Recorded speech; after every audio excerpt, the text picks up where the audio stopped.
স্বামীর অনুমতি ছাড়া যদি এই তিনটি কাজ কোনো মহিলা করে তাহলে সেই মহিলাকে জাহান্নামে যেতেই হবে। হাজারো কোটিবার নামাজে সেজদা দিলেও, সকল প্রকার সুন্নত নফল এবং অন্যান্য রোজা রাখলেও, একের অধিকবার হজ করার পরেও, নির্ধারিত পরিমাণের চেয়ে বেশি পরিমাণ জাকাত দেওয়ার পরেও সেই মহিলাকে জাহান্নামে যেতেই হবে। প্রতি রাতে সুখের নিদ্রা ভেঙে তাহাজ্জুদের নামাজ আদায়ের মাধ্যমে আল্লাহর দরবারে কান্নাকাটি করার পরেও সেই মহিলাকেই জাহান্নামে যেতে হবে, নাউজুবিল্লাহ। তাই স্বামীর অনুমতি ছাড়া আমার বিবাহিত মা এবং বোনেরা এই তিনটি কাজ কখনোই করবেন না। যদি করেন তাহলে জীবনে করা এ পর্যন্ত সমস্ত ইবাদতগুলো যত কষ্ট করে করেছিলেন, যত রোজা রেখেছেন, জাকাত দিয়েছেন, জিকির আজগার করেছেন, সমস্ত ইবাদতগুলো আল্লাহ রাব্বুল আলামিন ধ্বংস করে দিবেন। তাই সাবধান হন এখনই। স্বামীর অনুমতি ছাড়া এই তিনটি কাজ আমার মা ও বোনেরা কখনোই করবেন না। কিন্তু কি সেই তিনটি কাজ জানতে হলে দেখতে হবে পুরো ভিডিওটি, এবং অবশ্যই এই ভিডিওটি শেয়ার করে দিবেন আপনার সকল মুসলিম ভাই ও বোনদের মধ্যে। এবং যদি এই তিনটি লক্ষণের মধ্যে কোনো একটিও আপনার মধ্যে থেকে না থাকে, অবশ্যই আলহামদুলিল্লাহ কমেন্ট করে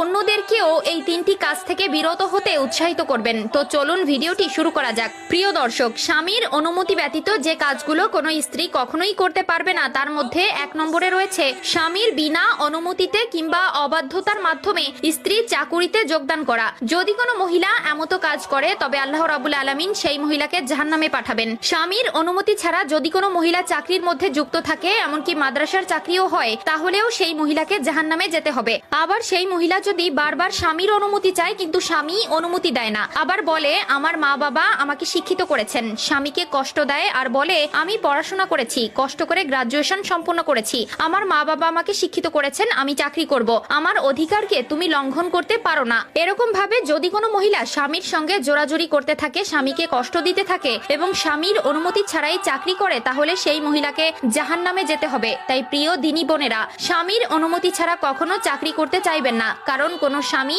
যদি অসন্তুষ্ট অবস্থায় মারা যায় তবে সেই স্ত্রী জাহান্নামে যাবে। 2 নম্বর কাজটি হলো স্বামীর সম্পদ নষ্ট করা। স্বামীর অনুমতি ছাড়া আপনি একটি টাকাও নষ্ট করতে পারবেন না কিংবা দান সদকাও করতে পারবেন না। স্বামীর অনুমতি ছাড়া একজন ফকিরকেও আপনি ভিক্ষা দিতে পারবেন না। সর্বপ্রথম স্বামীর কাছ থেকে অনুমতি নিতে হবে যে তুমি আমাকে অনুমতি দাও, আমি ফকিরকে ভিক্ষা দিতে চাই, কিছু কিছু দান সদকা করতে চাই। এভাবে অনুমতি নিতে হবে এবং স্বামীকে স্ত্রী যাতে ভিক্ষা দিতে পারে, গরিব অসহায়দেরকে দান করতে পারে, তার জন্য কিছু টাকা দিতে হবে বা দেওয়া খুবই প্রয়োজন। স্বামীদেরকেও এই বিষয়টি লক্ষ্য রাখতে হবে। 3 নম্বর যে কাজটি স্বামীর অনুমতি ছাড়া করলে জাহান্নামে যেতে হবে, নামাজ রোজা করলেও কোনো কাজ হবে না, সেটি হলো স্বামীর অনুমতি ছাড়া কোনো নফল রোজা